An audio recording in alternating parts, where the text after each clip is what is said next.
3 days ago, my partner, 32M, his mother, and I, 25F, were on our way to his sister's house for her daughter's birthday. My partner and I had an argument the night before about having children. This was not a new issue. He wants a child, and we've been trying for a few months now. I suggested we see a doctor, but he believes we're both healthy and young and that we must be doing something wrong. I was already exhausted from work and wanted to rest, so I didn't argue much, which only made him angrier. I sat up, let him have his moment, and then slept. The next day, we went to pick up his mother. I tried to start a conversation, but he just kept nodding. With his mom in the car, I tried my best to lighten the mood so she wouldn't feel uncomfortable. After about 5 minutes, he said, "Can you shut your mouth for a minute? I don't want to hear your voice." His mother asked him what was wrong. I simply said, "I know what's wrong with him." He stopped the car and yelled at me, saying that since I knew what was wrong, I must also know what an immature BTCH I am for starting a discussion with no intention of communicating. He was the one who had started it and refused to lower his voice and sit down so we could communicate like adults. All this time, his mother just watched from the backseat. I grew up in a household where everyone yelled to prove their point, and I hate raised voices. Him screaming at me about an argument we had yesterday on our way to a birthday party we were supposed to enjoy made me lose it. I snapped at him, "Can you stop effing screaming? Can't we talk about this when we're back home?" He grabbed my face and told me never to talk to him that way, especially in front of his mother. To this moment, she said nothing. His grip on my jaw worsened with every word. He had done this before but never used this much force. To take his hand off me, I tried to grab his wrist and push but ended up scratching him a little. I swear to God, I didn't mean to. I just couldn't bear the pain and wanted him to let go. His mother suddenly decided to use her voice and started yelling at me for hurting him. She got out of the car and went to his side to check his wrist. I wanted to check his wrist too but was afraid of him losing it even more. He brushed it off, told his mom it was nothing, and started the car again. Back home, he went straight to the guest room. I decided to spend the next night at my parents' house to figure out what to do. My mother and his are friends. I didn't say anything, but later that night, my parents told me his mother had visited in the morning and told them about the fight. She mentioned the argument without explaining how he started it, his relentless screaming, and how he grabbed my face. Instead, she only mentioned that I had scratched him. Now my family is lecturing me about respecting him and considering counseling, and by family, I mean my mother and little brother. My dad didn't say anything. I told them how it really happened and tried to show them the bruise on my jaw, but they wouldn't listen because they believe his mother can't possibly lie and the boy they watched growing up can't be this bad. But the daughter they raised can lie and be this bad? For God's sake, they know I don't tolerate raised voices and avoid heated arguments at any cost, but none of them are listening to me now, except for my big brother, who is close friends with my soon-to-be ex. What hurts me is that instead of comforting me, they are taking his side, even though they have seen him raise his voice before and call his coworker names. Is it because my little brother brought his girlfriend home, and they gave her my room so she can be close to college? Are they scared that if I break up with him, I will come back to stay with them and ruin everything? I have a stable job and can take care of myself just fine. I want to go back to break up with him and pack my things, but I can't even look him in the eye now after what he put me through. We have been together for 8 years on and off. He has called and texted, but as I said, I don't even want to hear his voice.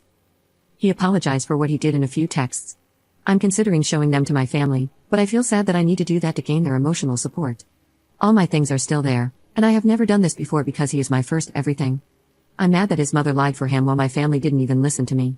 I'm thinking, F them all, except for my big brother. Update 1.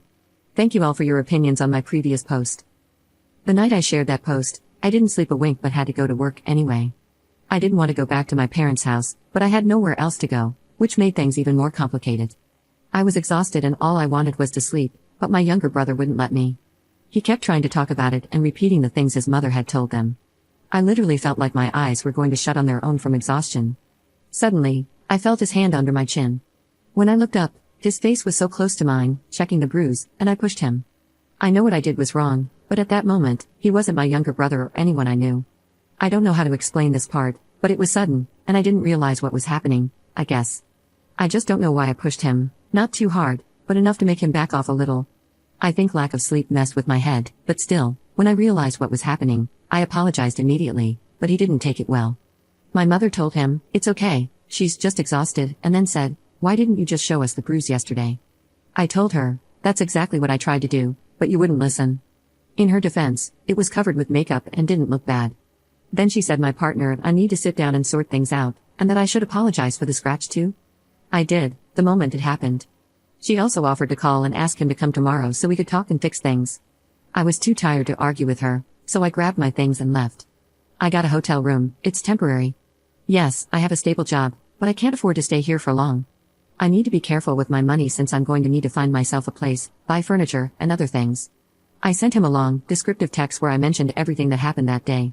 I even mentioned how it wasn't the first time, but this time it left a bruise.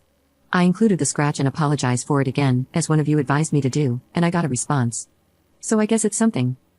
My big brother made it clear to me that he doesn't care if they are close friends, family comes first. He said he will bring a friend to help me pack my things when I'm ready. He also offered to let me stay with him as long as I need, but I can't do that. He and his fiancée recently had a baby, and her mother is staying with them to help for a few months. I don't want to make things hard for them. The only friend I have is on a business trip. She was supportive and said I can stay with her when she comes back on Saturday, so I'm waiting for now. She's the only friend I trust. I never felt the need to have more than one since my partner and I used to do pretty much everything together. I can't help but feel like I'm overreacting.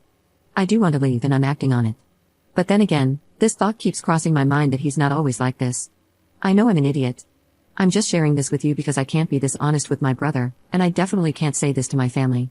My brother advised me not to answer his calls and texts until I leave, so I don't give him a chance to talk me out of this. My father called me this morning and apologized for not saying anything. He offered me money, $1,500, which I don't think I should accept.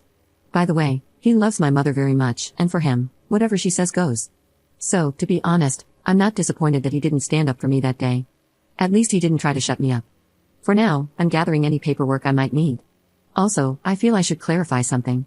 Yes, we dated for 8 years, but we didn't become exclusive until I was 18. He actually waited. It was my older brother's idea, though.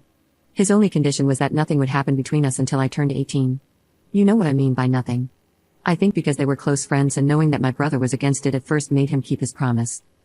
That's all. I will try and give a final update when I sort everything out. Thank you again. Update 2. I don't know where to start.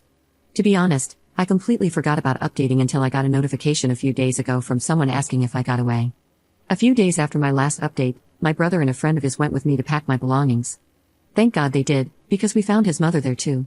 My ex kept asking to talk with me in private, but both my brother and his friend told him to say whatever he wanted with them in the room. He apologized and asked me to give him another chance, with his mother telling him to man up and stop begging the whole time.